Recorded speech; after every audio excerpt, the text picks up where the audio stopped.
If you've been in the distance running scene for a little while now, or you're just a big fan of sport in general, there is a very good chance that you would have heard of the 1950s superstar from Czechoslovakia, Emil Zatopek. But by off some chance, if you're newer to the sport, you haven't heard the name, let me give you a little bit of a biography of the bloke that we are talking about. Emil Zatopek, as I mentioned, Czechoslovakian runner, and he has a biography which could just go on forever, but let me give you a couple of the little highlights. This guy won 5 Olympic medals, a silver and a gold in the 1948 Olympics. He won 3 golds, which they called the clean sweep at the 1952 Olympics, where he won the 5K, the 10K, and the marathon, all in those one Olympic Games. He was the holder of 18 world records, and he wasn't beaten over 10,000 meters for 6 years, which is absolutely insane. You got to go to the likes of people like Kenenisa Bekele and Haile Gebrselassie, and I'm not even sure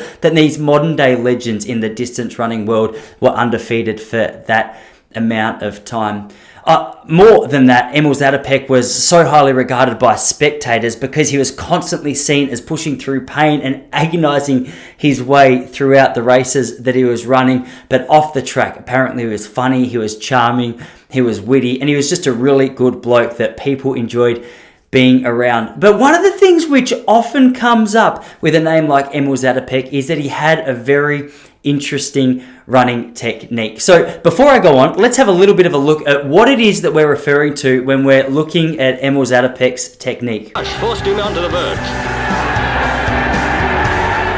Meantime, Zatopek has his race won, with Mimoun running a gallant second as usual, and there goes Zatopek across the line. The truth is, when it comes to Emil Zatopek, there is often a part of his running which is completely overlooked. You see, when we're looking at his performance, the most famous footage of him is coming from the last 100 or 200 meters of a 5K, a 10K, or a marathon, where he's not only physically exhausted, but he's having to deal with the psychology of a field who are on his shoulders trying to run past him. We often don't get a good glimpse of the efficiency of an athlete's technique in this part of a race, because let's be honest, if there's an ugly part of our technique which is going to come out during a race, this is the part that we're going to see. And Emil Zatopek, in this regard, is no exception.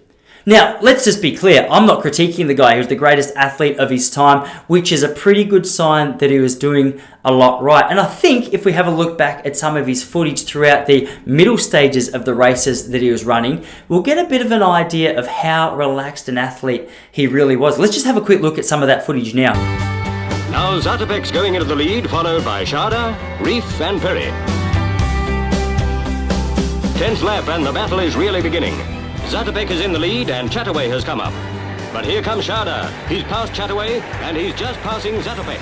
Now comes Chris Chataway. He's going beautifully. He's passed Zatopek. You can see in this footage that his shoulders are relaxed. There's not an over-rotation coming through his upper body. That tension and that bobble of his head that we see in the last 100 meters of his races isn't there. In fact, I would say that 99.95% of his running was done in an incredibly efficient way, which is probably just evidenced in the fact that he won so many of his races. The only part that you could possibly critique a bloke like Emil Zatopek on, and why would you? He's the greatest of our sport, but just for a little bit of context, is that last 100 meters where that tension comes through the neck, that agonizing, that grit, and that upper body strain just to try and get across the line first starts throwing things off a little bit. If you're a technique coach of a bloke like Emil Zatopek, that might be something that's worth working on. But the truth is, history speaks for itself. He's done what not many athletes in any other sport have done, and that is take home handfuls of Olympic medals and more than handfuls of world records. This is just a quick video I wanted to put together to give you a look or a breakdown at some strange running techniques which I think are often lumped into a category of inefficient, when the truth is that 99.95% of that running technique is incredibly efficient. So would really be interested to hear about athletes that you think had a strange running technique that seemed to perform at an incredibly high level. Whack those suggestions in the comments below. Any distance, I'd be open to hearing. So let's keep that conversation going just down below. Make sure you like, subscribe the video if it was helpful, and I'll see you all in the next video, but continue the conversation with you just down in the comments below.